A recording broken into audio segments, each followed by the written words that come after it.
Hello, so this is the first episode of my little book review series. Today I will be reviewing 13 Things Mentally Strong Women Don't Do by Amy Morin. She has two other books similar to this one. One of them is called 13 Things Mentally Strong People Don't Do and 13 Things Mentally Strong Parents Don't Do. So if you're not a woman, if you don't identify as a woman, but you're still interested, you can get one of her two other books. They're fairly similar. It's just mostly the examples I think that would vary. So let's get into it. So I'm going to be going like chapter by chapter, so stating the 13 things and just like a quick example of what she means. So the first chapter is they don't compare themselves to other people.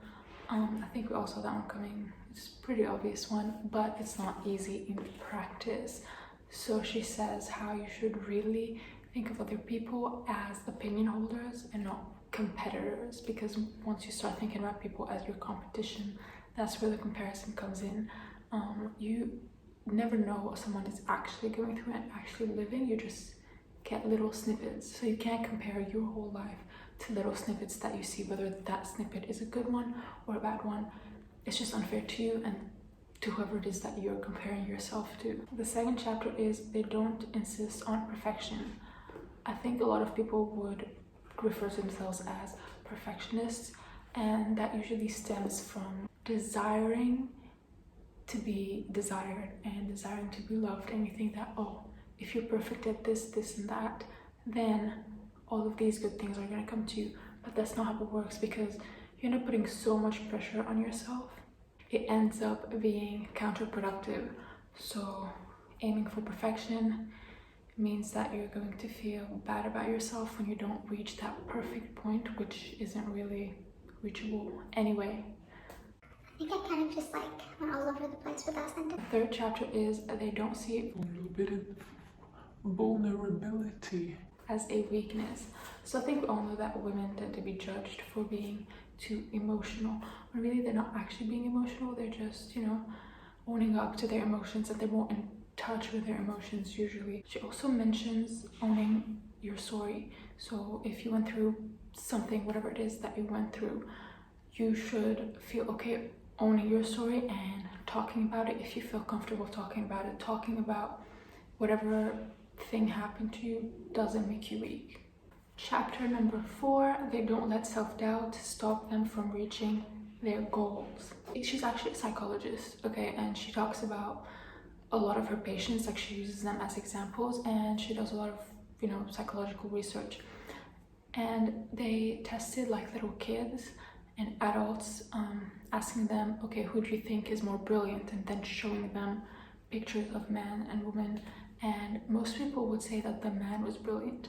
And then when they were asked, like, who do you think, really puts in the effort and really tries hard to do well, almost everyone pointed at the women. So from a young age, it's kind of instilled in us that boys are brilliant and that girls try hard. So then that kind of like moves with us as we grow older, that, oh, we have to try hard. And we start doubting ourselves, like, am I trying hard enough? Am I doing this well? And again, it's very counterproductive, because when you doubt yourself, you don't take that extra step, you don't move forward, you hold yourself back. So if you doubt that you're going to reach your goals and you don't take the steps necessary to reach your goals, then you're not going to reach your goals. So your doubts become your reality. Chapter number 5 is actually one of my favorites and the one that I really implement the most, and it is they don't overthink everything. So if you know me, I overthink literally everything. Which is very annoying. But after reading that chapter, I don't really do that anymore, at least not as often, because she actually says that whenever you think you're about to overthink, just schedule it somewhere else. Okay, like have 30 minutes in your schedule every day or like every week to overthink things. So if you're at work and then something pops up, like, oh no, I forgot to do this, what'll happen if I don't do it in time, blah blah blah. Just as soon as that thought comes on, just like put it on pause, and I'll think about it, I'll overthink it later. And that's amazing, because you're not actively thinking about it. So by the time you get to your designated overthinking time, your brain might have already worked out a solution for you. Chapter number 6, they don't avoid tough challenges. So again, pretty straightforward. It's about stepping out of your comfort zone, because if you remain in your comfort zone, you're never actually going to grow. You're never actually going to, step into your potential, step into whoever it is that you want to be, whoever it is that you can be. So take the risk. If you need to overthink it in your little worry session, but take the risk and get out of your comfort zone. Number 7 is they don't fear breaking the rules. A lot of women, most women, as opposed to men, are very rule abiding. That's just their nature. It doesn't really come naturally to break rules. And the main example she gave was applying for jobs. Most men apply to jobs they know they are not qualified for. They know they lack every single qualifications, but they still apply. However, women, if there's 10 qualifications and they're missing like half of one, that's it, they don't apply, because that would be breaking the rules. So it's okay to break the rules sometimes, as long as no one's getting hurt. The worst that could happen is you get rejected. You're not going to go to jail or anything. So break that rule and get that job. There's other examples, obviously, and other ways we can apply that, but that's just the main example. Chapter 8 that a lot of people need to hear. It is that Chapter 8, hello. They don't put others down to lift themselves up. So this refers mostly to gossiping.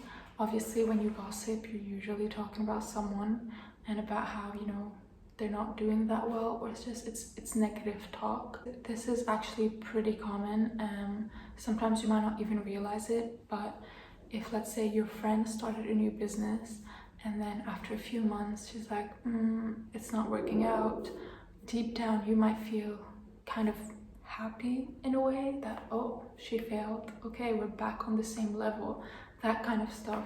Yeah, don't put other people down, whether it's to their face or just in your head. It's just a lot of negative energy to have in your body. Number 9, we're almost at the end. They don't let others limit their potential. So, for example, if you apply for a job and you get rejected, a lot of people will feel extremely discouraged, like, oh, that person rejected me, I'm just not going to try again in that field, or I'm not going to try again for a while. It's like, why are you letting that person determine your potential and the possibilities of you growing? It's also about like families. That still happens a lot, where parents expect their daughter to become, I don't know, like a doctor or a nurse or something. Like, they expect her to get into a specific field, and a lot of women actually do that, to not disappoint. But it's like you're letting them limit your potential. Like, if that's not something you're passionate about, if that's not something you want to do, don't do it. Chapter number 10 is they don't blame themselves when something goes wrong. The example that she used in this chapter was like a little hard to read. She talks about one of her patients who came into therapy because her son overdosed on drugs, and she was blaming herself for not doing more for him, even though he was raised in a very loving family, in a very safe neighborhood. He just along the way got entangled with the wrong people, and she was blaming herself, even though it wasn't her fault. The best you can do is try to find a way to make yourself feel better. Chapter 11, they don't stay silent. So when you witness something that shouldn't be happening, or something that isn't right, you shouldn't just sit back and say, oh, okay, well, I don't want to cause a whole thing, I don't want to make a whole scene, I'll just let it die down. Like, no, you have to speak up. It literally takes one person. Okay, it takes one person to speak up, one woman to speak up, and it opens doors to other women who weren't as strong. Chapter number 12, again, a really nice one. They don't feel bad for reinventing themselves.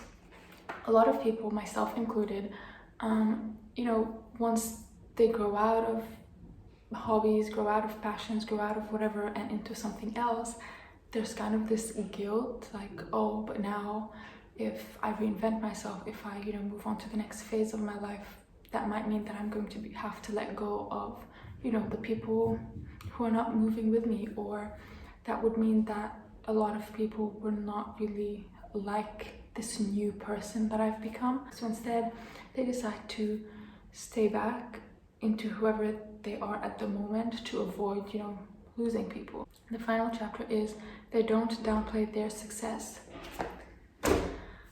A lot of people tend to downplay their successes a lot. Like if, they've been working really hard towards something and, something finally clicks and everything works out, they usually say something like, oh, it was just luck. Oh, I don't know what happened. Like, oh, I just got lucky. It's like, no, you didn't. You put in all that hard work, you put in the effort, and it finally paid off. That isn't just luck, that is success. Own up to it. You've done well. So that was it for the review. I think I explained some of the chapters pretty badly and was a little messy, but you know what? It's okay. I tried my best. And I would rate this a 13 out of 13. It is really good and it's really helpful. So definitely check it out and bye.